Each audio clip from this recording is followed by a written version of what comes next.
سلام، امروز می‌خوایم با هم دیگه جوجه چینی درست کنیم. یه غذای خیلی خوشمزه و باحال. ساده درست میشه. ظرف مثلا 15-20 دقیقه میتونید درستش کنید. خیلی هم خوشمزه است. با سس تارتار هم خوشمزه میشه که الان دستورشو بهتون نشون میدم.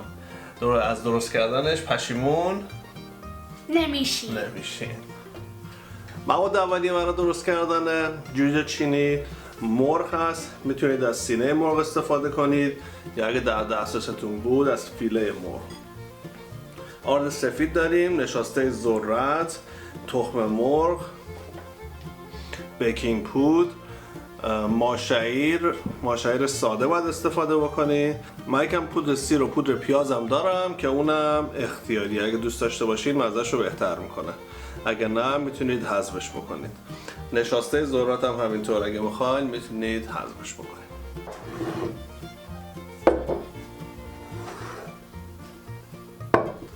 خب تو مرحله اول تخم مرغ رو توی کاسه میشکنیم و خوب به همش میزنیم.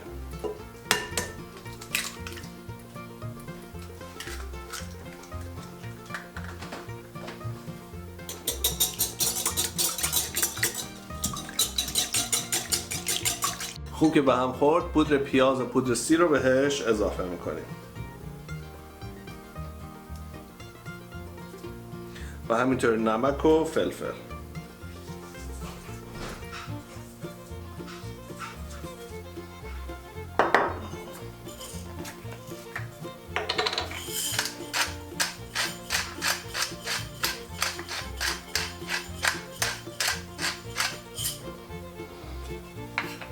دوباره اینا رو خوب به همشون میزنیم.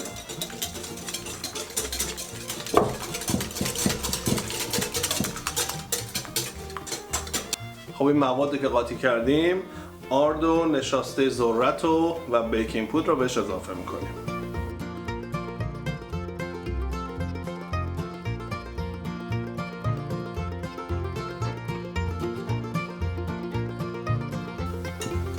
یکم اینا همش میزنیم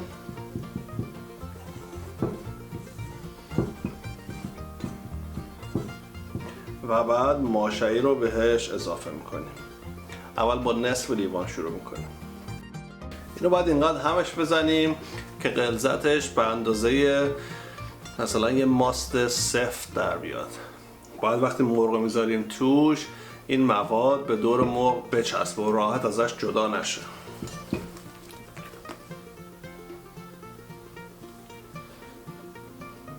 خب همینطور که میبینین غلظتش الان خوبه. میتونید از انگشتتون هم استفاده کنین. انگشت اگه بکنین داخلش این مواد باید بهش بچسبه. اگه دیدین که خیلی روونه میتونید بهش آرد اضافه کنید و اگه دیدین که خیلی سفته میتونید بهش ماشعیر. خب بریدن مرغش هم خیلی ساده است. اول این چربی های اضافه مرغ رو میگیرین. حالا من اینجا دارم از سینه استفاده میکنم. هر تیکه دیگه مرغم بود میتونید استفاده کنید. خب این فیلش رو ازش جدا میکنم. مرغ حتی الامکان باید نازک ببرین. میتونید تودی برش بزنین، تیکه های نازک و بلند. الان این تیکه اندازهش خوبه.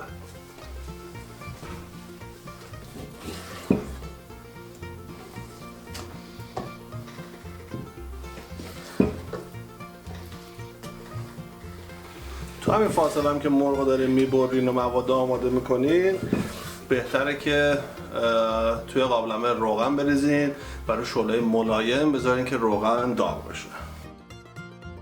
مرغی که بریدین بعد بهش کم نمک و فلفل بزنین. این مرغا رو میتونین بچینین و روش نمک و فلفل بزنین.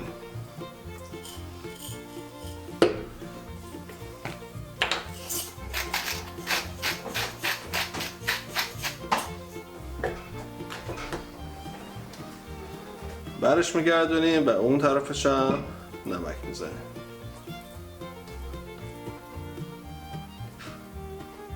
درست کردنش هم خیلی ساده است. یه تیکه از مرغ رو ور میداریم میذاریم توی مایه، از همین بالاش میگیریم چند بار میچرخونیم، یکم جدا میکنیم از مایه که این اضافه‌اش ازش خارج بشه و میذاریمش توی قابلمه روغن. برای اینکه مطمئن بشیم روغنمون داغ شد یا نه میتونید یه قطره از این مایه بریزین توش و امتحان کنین. مایه اگه بیاد بالا یعنی که داغ شده. مرغ نباید داخلش مستقیم بذارین، یکم اینطوری میچرخونینش و بعد میذارینش داخل. خب همونطور که دیدین خودش میاد به سمت بالا. زیر قابلمه حتما باید ملایم رو به کم باشه، اگه زیرش زیاد باشه دورش سریع میسوزه و داخل مرغ نپخته میمونه.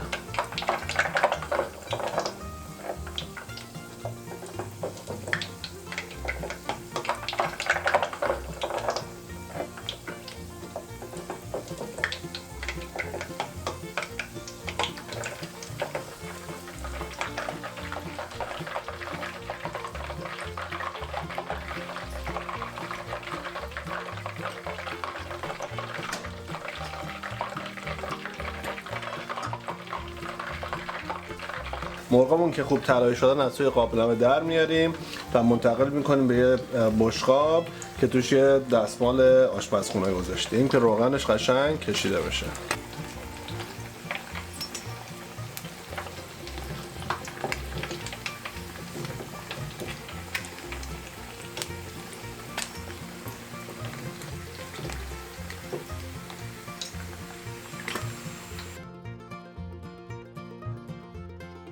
خب جوجچینیمون آماده است. با روشا اومدیم که با هم دیگه امتحانش کنیم. همونطور که گفتم یه سس تارتار هم درست کردم که لینکش رو توی این دیسکریپشن پایین میذارم که اگه دوست داشته باشین درست کنین. سس تارتارش هم خیلی خیلی خوشمزه است. ببین چقدر کریسپیه، صداش رو گوش بدین. دیدی؟ آره؟ خب بریم. آماده؟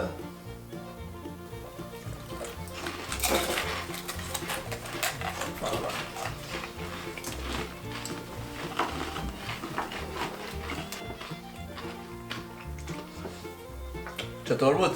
عالی بود. خب خیلی خیلی غذای خوشمزه‌ایه، درست کنید، از خوردنش لذت میبرین، خیلی هم ساده و سریع درست میشه. لایک و سابسکرایب یادتون نره، ویدیو رو با دوستان و فامیلتون شیر کنید، کامنت برامون بذارید، خیلی خوشحال میشیم. این دکمه زنگوله این پایین هم بزنید که ویدیوهای جدیدمون رو سریع ببینین. تا هفته بعد خداحافظ. پیس. بذار دیگه سر صدا میکردی.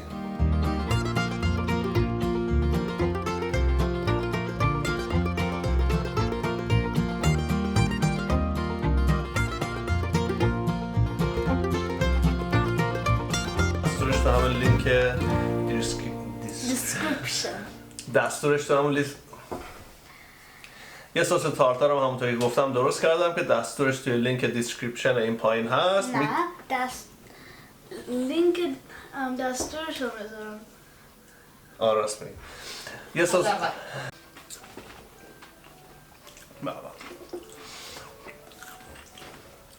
خب خیلی خیلی خوشمزه بود. خواستم بپرسم چطور. خب دوبارم که بپرسم دیگه 1 سال بعد